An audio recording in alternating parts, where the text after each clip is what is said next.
saw her, he sank upon one knee and kissed her hand. Your picture was beautiful, but you are much more beautiful than your picture. Blush, blush. And the little princess blushed. Look at that. Oh. Blush, princess. Oh, yeah. She is blushing. And the page said, who's the page? You are. She was like a white rose before, but she is like a red rose now. And the whole court was delighted. And for the next 3 days, everybody went about saying, white rose, red rose, red rose, white rose. And the king gave orders that the page's salary was to be doubled. As it received no salary at all, this was not of much use to him. It was considered a great honor and was duly published in the court gazette. And the king had promised to play the flute. He played very badly, but no one had ever dared to tell him so because he was the king. Indeed, he only knew 2 airs and was never quite certain which one he was playing. But it made no matter. For whatever he did, everyone cried out, charming, charming. The last item of the program was a grand display of fireworks to be let off exactly at midnight. And the little princess had never seen a firework in her life, so the king had given orders that the royal pyrotechnist should be in attendance on the day of her marriage. What are fireworks like? She had asked the prince one morning as she was walking on the terrace. They are like the aurora borealis, only much more natural. I prefer them to stars myself, as you always know when they are going to appear, and they are as delightful as my own flute playing. You must certainly see them. So at the end of the king's garden, a great stand had been set up, and as soon as the royal pyrotechnist had put everything in its proper place, the fireworks began to talk to one another. The world is certainly very beautiful, but look at those yellow tulips. Why, if they were real crackers, they could not be lovelier. I am very glad to have traveled. Travel improves the mind wonderfully. People tell me wonderful my mind is. And does away with one's prejudices. The king's garden is not the world, you foolish squib. The world is an enormous place, and it would take you 3 days to see it thoroughly. Any place you love is the world to you, but love is not fashionable anymore. The poets have killed it. George. They wrote so much about it that nobody believed them, and I am not surprised. True love suffers and is silent. I remember myself once, but it is no matter now. Romance is a thing of the past. Nonsense. Romance never dies. It is like the moon, it lives forever. The bride and bridegroom, that's us, for instance, love each other very dearly. I heard all about them this morning from a brown paper cartridge who was in a bag, who happened to be staying in the same drawer as myself and knew the latest court news. But the Catherine Wheel shook her head. Romance is dead.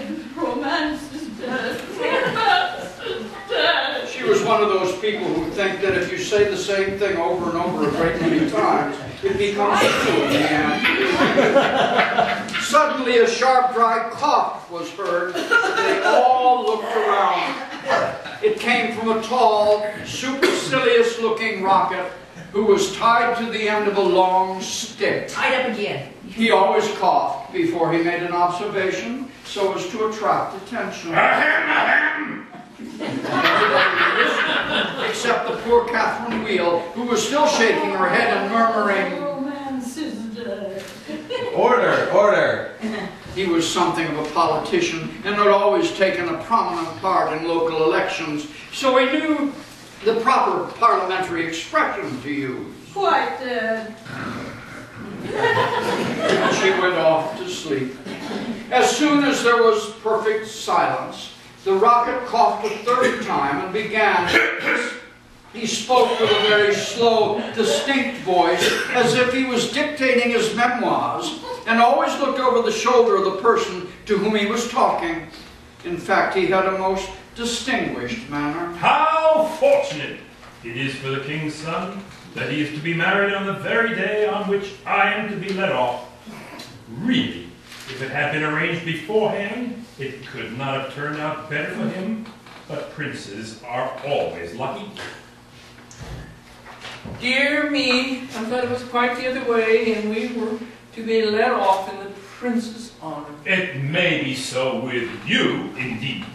I have no doubt that it is, but with me, it is different. I am a very remarkable rocket, and come of remarkable parents. My mother was the most celebrated Catherine Wheel of her day, and was renowned for her graceful dancing. When she made her great public appearance, she spun around 19 times before she went out, and each time that she did so, she threw into the air 7 pink stars. My father was a rocket like myself, and of French extraction. He flew so high that the people were afraid that he would never come down again.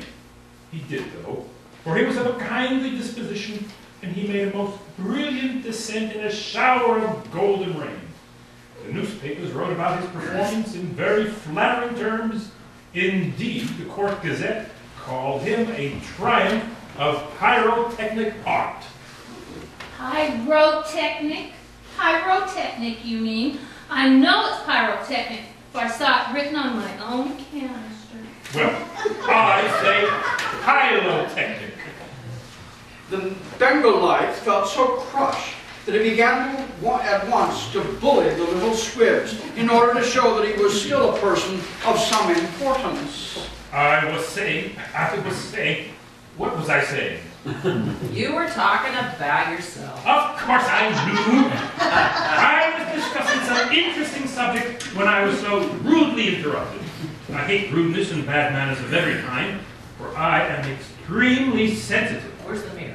No one in the whole world is so sensitive as I am.